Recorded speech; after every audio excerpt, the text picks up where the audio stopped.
Director Bart Layton made a splash a few years ago with American Animals, a true crime thriller about a gang of boys robbing a rare book about birds. It sounds low stakes, but really wasn't. And even if it was, Layton's approach made you think it was the biggest heist in the world. It was one of the things I loved most about the film, and also made me want to see more from Layton on a wider canvas. Well, that time is here with Crime 101, a stylish, slick heist movie based on a Don Winslow book. It's got the gutsy, full-throttle style of Michael Mann, a cast that any filmmaker would die for, and it will keep you gripping to the edge of your seat with anticipation. Chris Hemsworth leads the cast as Mike, who dresses like Hemsworth's character from Men in Black International. He's decked out in a black suit, cool shades, and rocks muscle cars that would make Vin Diesel and Steve McQueen proud. Mike's got a thing for living the high life, and the way he does it is by snatching diamonds along Route 101 in California. There's a calm serenity to the way Mike does his business. There's very little violence, even though he does carry a gun. And if he has to snatch a hostage, he's sure to leave him a bottle of water.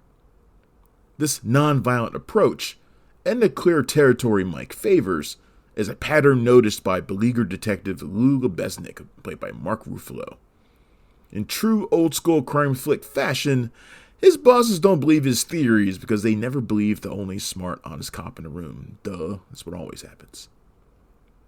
The A-list cast includes Nick Nolte as Money, Mike's handler and the mentor who guided him into crime in the first place.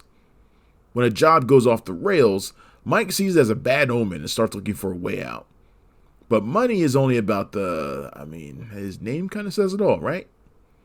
So Money hires reckless, out-of-control psychopath Ormond, played by Barry Keoghan, whose violent tendencies draw attention to Mike's attempt to score some walk-away money on one last gig. Crime 101 is pretty much everything a lover of heist movies could ever want. Mike is a guy with his own code of ethics, but he's also deeply scarred and secretive. When he meets a girl that he actually likes, played by Monica Barbaro in a slightly underwritten role, Mike can't reveal anything about himself. Certainly he can't tell her what he does for a living.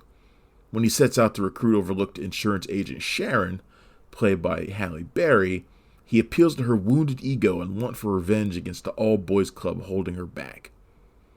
Everywhere in Crime 101, there are good people who find themselves trapped in circumstances beyond their control. That doesn't just include Mike, but even some of his targets. Mike's tightly controlled moral center is put to the test by Ormond, who makes a perfectly volatile nemesis. Shots of LA's poverty-stricken population, also good people caught in a bad way, make sense thematically but kinda disrupt the film's flow. Steve McQueen has already been mentioned once in this review, but it's clear that the iconic actor was a huge influence on this film. McQueen's bullet and the Thomas Crown affair get name-checked in a key encounter, and you can practically feel his presence in the suspenseful standoffs and car chases, making the most of some sweet stunt work. Crime 101 burns rubber from start to finish, and is truly one of those compelling, smartly crafted movies for adults that just don't come around too often anymore. Admittedly, this movie it's right in my wheelhouse, but that doesn't mean Layton got a free pass.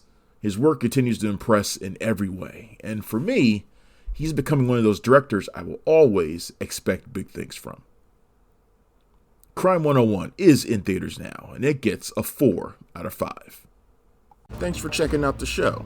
If you like what we're laying down, please subscribe to our channel and click the bell to receive notifications for all of our latest stuff.